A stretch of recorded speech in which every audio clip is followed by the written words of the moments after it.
with Labour on fuel and electricity tariff hikes. Deputy Director, Press and Public Relations, Federal Ministry of Labour and Employment, Charles Akpan, confirmed the meeting in a text message. The meeting will hold at the Old Banquet Hall of the Presidential Villa. Elsewhere, the Nigerian Labour Congress (NLC) had earlier today insisted on going ahead with the proposed strike. During a closed-door meeting with the NLC and the Speaker of the House of Representatives, Femi Gbajabiamila, the strike action is in protest against the recent increase in electricity tariff and the removal of petrol subsidy. Gbajabiamila met with representatives of NLC at the National Assembly Complex in Abuja in an attempt to mediate and broker an amicable solution to the Gbajabiamila met with representatives of NLC at the National Assembly Complex in Abuja in an attempt to mediate and broker an amicable solution between the organized labor and the federal government. Briefing journalists after the meeting, NLC President Comrade Ayuba Wabash said the proposed strike by the union will proceed unless the federal government addresses the issue. The Speaker of the House of Representatives at a negotiating meeting with Labour on Sunday in Abuja offered the organized labor some palliatives. He said the palliatives would be included in the proposed 2021 budget. Gbajabiamila said that the budget would soon be presented to the National Assembly, stressing that some palliatives were being considered to cushion the effect of increase in electricity tariff and fuel price hike. The palliatives, according to the Speaker, includes distribution of food items, reduction of taxes on minimum wage, and payment of some salaries allowances. The National Association of Nigerian Students, NAS, has expressed its readiness to join the nationwide strike and protest by the Nigerian Labour Congress (NLC) on Monday. The NAS Pro Southwest Zone D, Kazim Olalekan Israel, told reporters on Sunday that all JCC chairmen in the Southwest region have been notified and mobilized to mobilize students for mass action on Monday. Socio-Economic Rights and Accountability Project (SIRAP) has sent an open letter to President Muhammadu Buhari requesting him to instruct the Minister of Justice and Attorney General of the Federation, Abubakar Malami San, to take immediate steps to prosecute high-profile corruption cases in the country. The rights group also asked the minister to publish details of the whereabouts of allegedly missing case files, as well as the status of prosecution of all the cases being handled by his office. The organization said the high-profile corruption cases include 103 cases reportedly sent by the Economic and Financial Crimes Commission (EFCC) in 2017, and the 15 allegedly missing case files sent by the now defunct Special Presidential Investigation Panel on the recovery of public property in 2019 to Malami. In the letter dated 26th of September 2020 and signed by SIRAP Deputy Director Kolawole Oluwadare, the organization said the authorities' failure to diligently prosecute high-profile corruption cases amount to a fundamental breach of constitutional and international obligations. The West African Examinations Council says it has a 45-day timeline from its last paper to release the result of the 2020 Senior Secondary School Certificate Examination. The council said at the weekend that it would keep to 45 days after the last paper was written to release the result and work to meet the deadline. The West African Senior Secondary School Certificate Examination was taken between August 17, 2020 and Saturday, September the 12th, which means that the council would release the results latest by 27th October, 45 days after. One person has died in a road accident that happened in Ikoyi, Lagos State on Sunday. It was gathered that 3 persons were also injured in the accident. According to the spokesperson for the Lagos State Emergency Agency, LASEMA, Nosa Okumbo, the accident occurred around 1:40 a.m. Okumbo said LASEMA recorded a new response time by getting to the scene of the accident in 10 minutes, identified the deceased as an adult male. He explained that the accident happened around Golden Gate in Ikoyi when two vehicles collided. The political wrangling between Governor Obaseki and leaders of the All Progressive Congress (APC) before the Edo State governorship election may have been rested, as the governor extended olive branch to Comrade Adams Oshomole and Pastor Ize Iyamu. This Extra Voices examines the intrigues.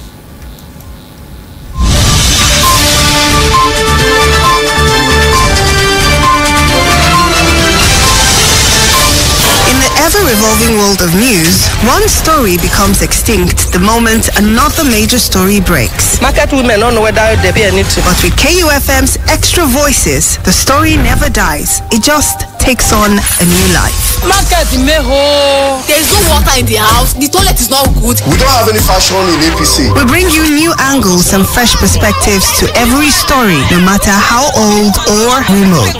There are a lot of educated people that are involved in politics nowadays. We go a little beyond the surface to get you those extra details ignored in the rush for the news. Now bridge, now we take the entire now. Some don't die for inside. We go beyond the lines to bring extra voices, not just for those making the stories. Thank you, Mr. Speaker. But for those affected by the stories. I've lost one bag of rice, documents. So it's a real disaster. With Extra Voices, we add new flavor to give fresh perspective and taste to an old story. Extra Voices airs every Wednesday and weekends on KUFM's major news bulletins.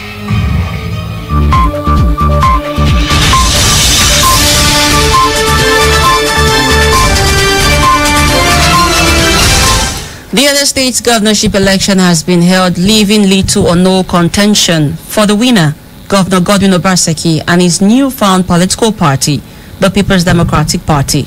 The outcome of the rematch between the governor and his closest rival, Pastor Orsagi Ize Iyamu, sprang a lot of surprises in the many quarters as he was beaten with a wild margin. The election is still eliciting positive responses days after the exercise, as our correspondent sought the views of some respondents in Benin City. The September 19th governorship election in Edo State no doubt sprang some surprises. The result of the election showed that both the young and the old backed the project of Governor Godwin Obaseki and his deputy, Comrade Philip Shaibu's second-term bid. No doubt the pre-election stages were tough. At first, Governor Godwin Obaseki was not allowed to seek his re-election bid under the platform of APC by the powers that be, and eventually the governor defected to the PDP and later emerged as the party's standard bearer. Party came out with different campaign strategies and thematic slogans such as Edo no be Lagos, 4+4, Togba, Ogbane, and others. I think if they say Edo no be Lagos, they are referring to Tinubu, the way he treated everybody, that Oshomole cannot treat Obaseki like that. Togba means it must be correct. It's no more Togba now. It's now Ogbane. That it is now correct. And really, the prediction is correct. And they won the hearts of the Edo residents, who reciprocated by voting en masse for the governor. Many voters, including Honorable Bright Okebo, testified that the election was free, fair, and credible. The governorship election, since democracy started, from my own perception of the election, it has been the most credible election ever. Some residents in Benin City, including Reverend Nicholas Osayende and Edo South Senatorial leader of PDP, Owe Dixon Imasoge, said it was a great improvement on the 2016 governorship poll. I want to say the one of 2020 is divine. Divine in what sense? It is the people's mandate actualized. Analyst and a publisher, Bello Benjamin, attributed the PDP victory to their massive campaigns across the nooks and crannies of the state. You know, the governor did very well.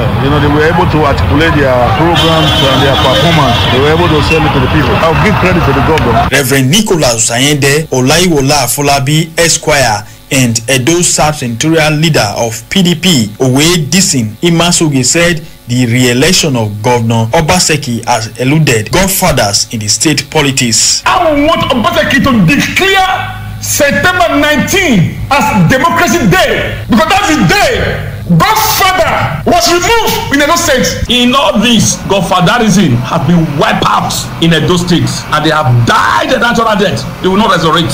So if they call themselves a lion and tiger, like the governor said, they are now in the zoo. They have been caged. They also enumerated some lessons politicians could learn from the Edo governorship election. This is a kind of an eye-opener for any person aspiring to become a governor in Edo State, that you must go there to do the bits of the Edo people, or else that person will be subjected to a public ridicule. With the smooth process of the election, Reverend Osayende and Barrister Ebosele Okifo advised Pastor Osage Izeyamu not to challenge the election in the tribunal, saying it will be a waste of time and resources. So any person that want to go to court for this one is just wasting his time, because the people have spoken. I'm a lawyer. There's what we call in law rep issa liquidator. They first speak for themselves. So the people wanted Governor Obaseki, they voted for him, and we saw the result. This is overwhelming. There was no case of ringing. The election came in free and fair. There was no problem. It was peaceful. Everybody can attest to that. I wonder what he wants to prove in court if he goes to court. So my advice to him is that he should keep his gunpowder dry, cooperate with the incumbent, cooperate with Edo State. Then at the end of the day, in 2023, he could go in for a senatorial ticket.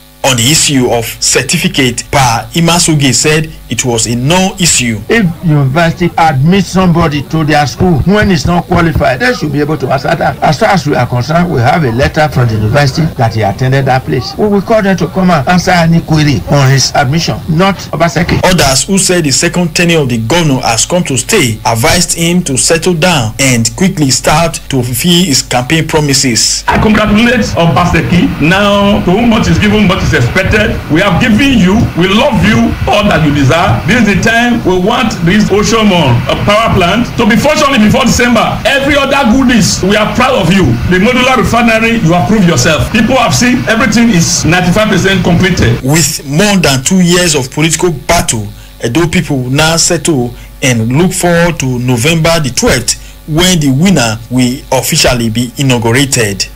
For KUFM's Extra Voices, Nusa Hai Wadiai.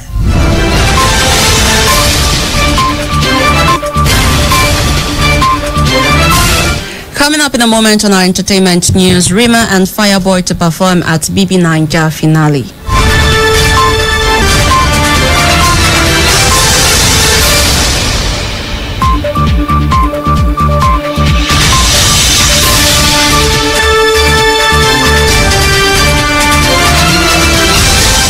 Welcome back to the news. This is still News Break on KU92.7 FM Green City. Over now to entertainment, where music stars Rima and Fireboy have been billed to perform at the finale of the BB Naija Lockdown later today. The organizers of the show announced that Rima and Fireboy will be entertaining viewers, fans, and ex-housemates, as well as the finalists at the finale of the 5th edition of BB Naija. Rima and Fireboy will be joined by popular illusionist Babs Kadini, who will be performing some of his famous tricks on the finale stage. Also expected to thrill viewers, fans, ex-housemates, and finalists, as well as a dance group, Imagneto Dance Company. And that's all from our entertainment desk this evening. Coming up in sport, Adesanya knocks out Costa in second round to retain UFC middleweight title. Saudi Ibrahim has details of these and more on our sport desk.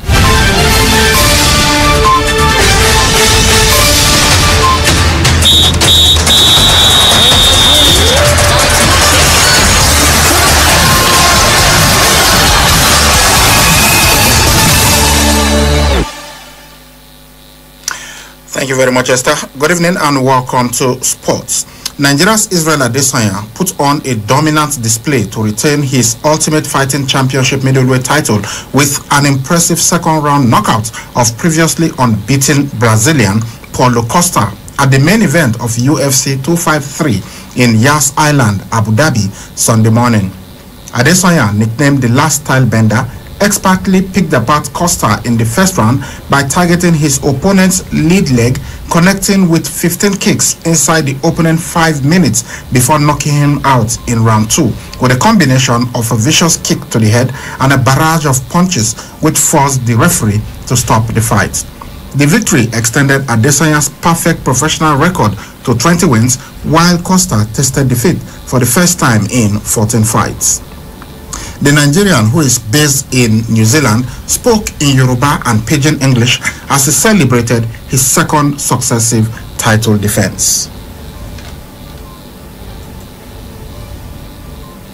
LA is trash. Absolute trash.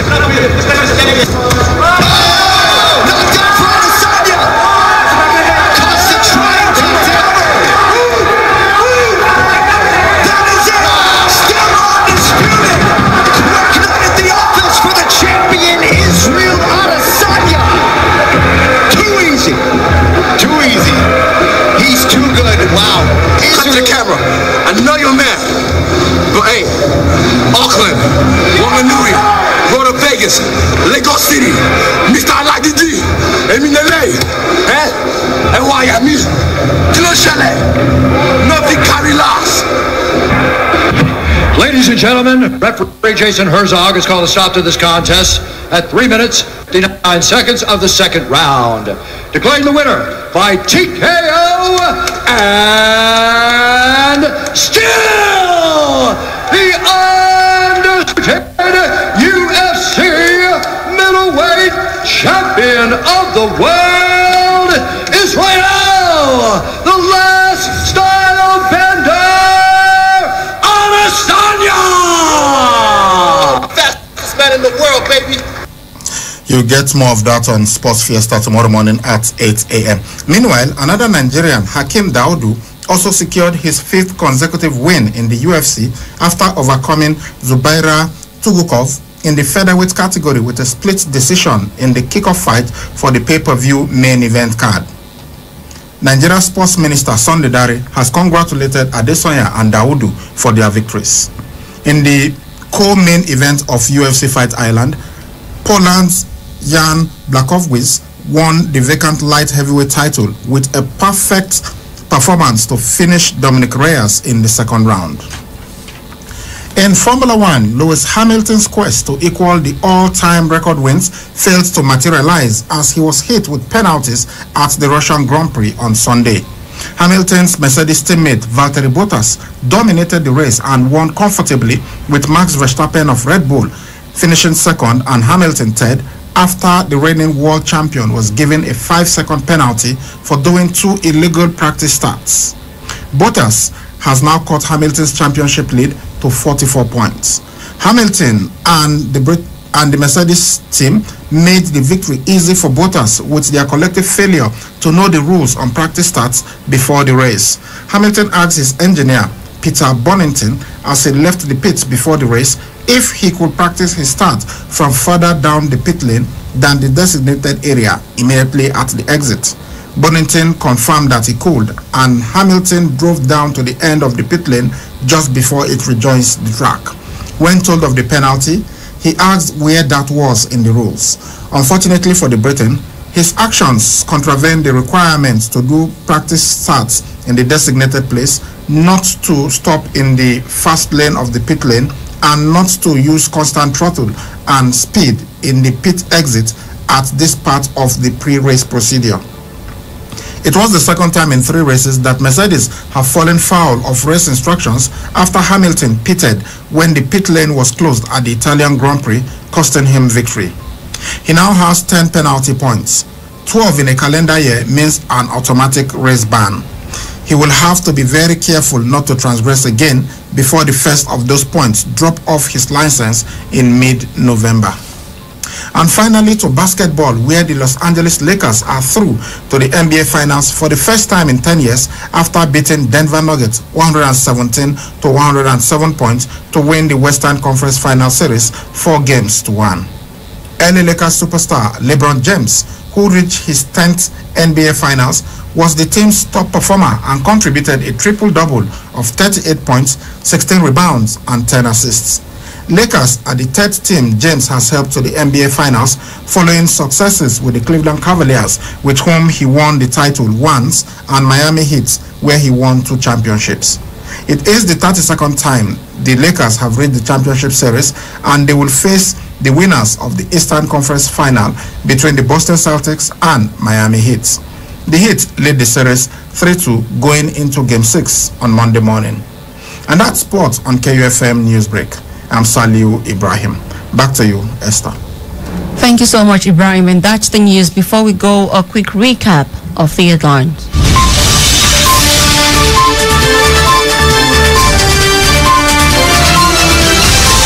Federal government schedules fresh meeting with NLC leaders for 7 p.m. today.